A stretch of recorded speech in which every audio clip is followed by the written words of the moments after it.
Hey guys, Mr. Mackey here. Now yesterday I was showing you how to find equations of lines with just the gradient and the y-intercept and picking it up from that.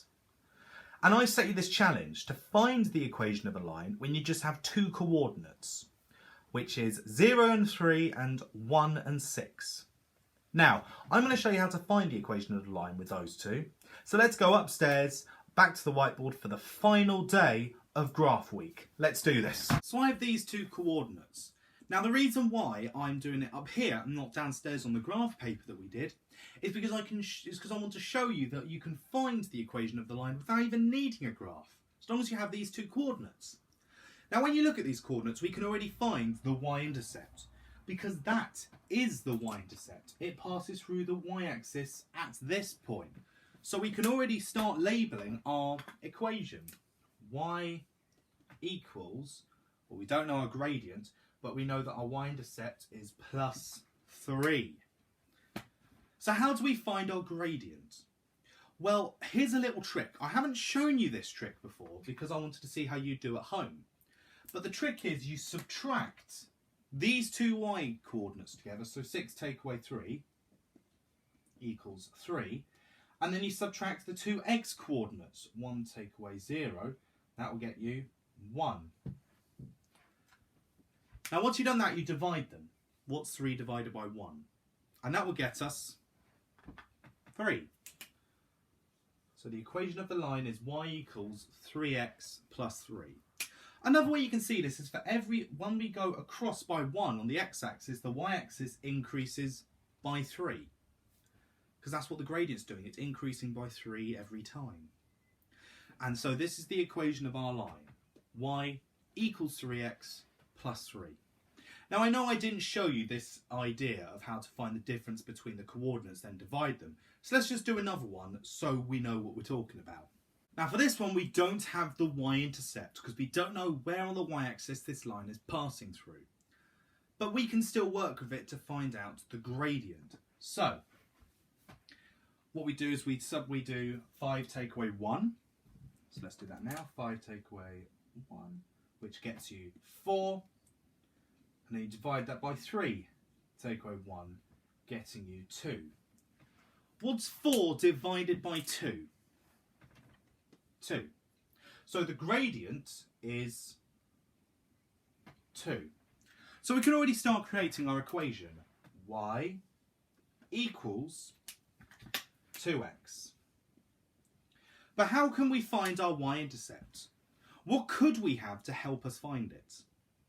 We have our gradient and we have some coordinates to test it out. So let's do it. So we know that our y-coordinate in this one is 1. And what we're doing to our x-coordinate is we're multiplying it by 2. So 2 times 1 is 2. Does it match? No. How can we make it match? How can we make this side equal to that side? You subtract 1. 2 times 1 is 2, subtract 1 gets you the 1, that is the y-coordinate. So the equation of this line is y equals 2x minus 1. Now for the final day of graphing week, we're going to be focusing on solely the gradient. And here's two little rules that I figured out that could help us find the gradient in different lines. Let's show you. Now we've definitely gone over parallel lines before. Remember, parallel lines are two lines that go on forever and ever and ever and ever, but they never touch. Now if we have two lines that are parallel, one thing we can definitely say about them is that the gradient will be the same. So no matter what these lines are, the gradient will always be the same. So can we find 3 lines that are parallel to this equation? Well, the first thing we need to do is we need to find out what our gradient is. Our gradient is 3. And now all we have to do is write down equations of 3 lines where the gradient is 3. So a good one could be y equals 3x.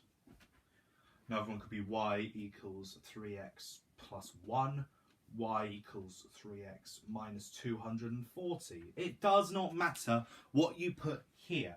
As long as you have a gradient of 3x, these lines will be parallel.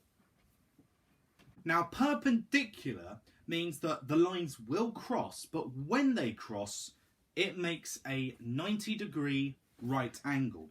So, for example, if we had a line like this, and then another line like this, and they cross, and it makes a 90-degree right angle, those lines are perpendicular. Now, there's a nice little rule to find out if lines are perpendicular to each other, and that is if we know the gradients of those two lines, when we multiply them together, so times together, you will get -1. So it doesn't matter what the gradients are, as long as you multiply them together and you get -1, those lines are perpendicular.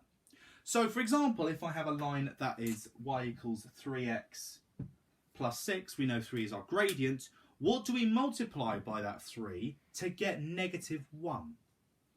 Well, the answer is -1/3.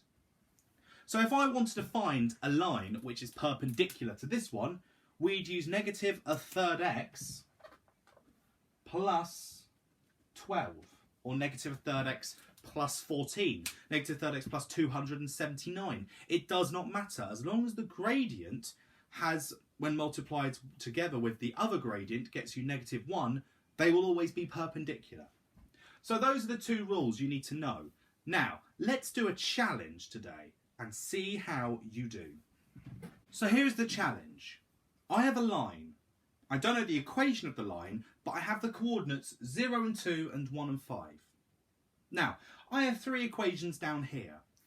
One of these equations is parallel to this line. One of these equations is perpendicular to this line. And one of the equations is neither. It's not parallel and it's not perpendicular. Which one's which? Pause the video, see how you do, and I will start going over it in 5, 4, 3, 2, 1, now. So the first step is you have to find the equation of the line we started with. Now we know our y-intercept because it's 0 to 2. So we got that. We know the y-intercept will be 2. Now to find the gradient, you subtract the y-coordinates. So 5 take away 2 equals 3. 1 take away 0 gets you 1. And that gives you a gradient of 3. So the actual equation of the line is y equals 3x plus 2. Now the important thing about this is the gradient in this. The gradient is 3. That's the important part. Now, let's look at the first one, A. 2y minus 6x equals 8. What we have to do is we have to balance this out, tidy it up a little bit. So we've got to add 6x on both sides. And then once you've done that, you need to divide both sides by 2. Because there's a 2y there. And that will get you overall y equals 3x plus 4. Is that perpendicular? No. Is it parallel? Yes, because the gradient's the same. So for A, it is parallel. We've got it. Fantastic. So what about B? 3y equals x plus 9. Let's divide it by 3 because we need to turn that into just y. So we divide it by 3 on both sides. That will become y equals 1 over 3x plus 3.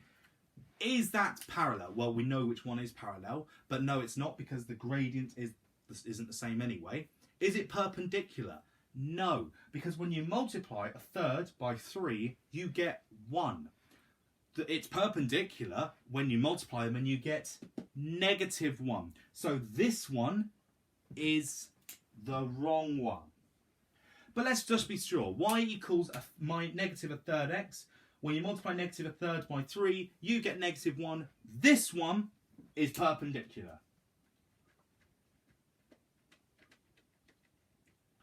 And that's how you do it. Absolutely fantastic work.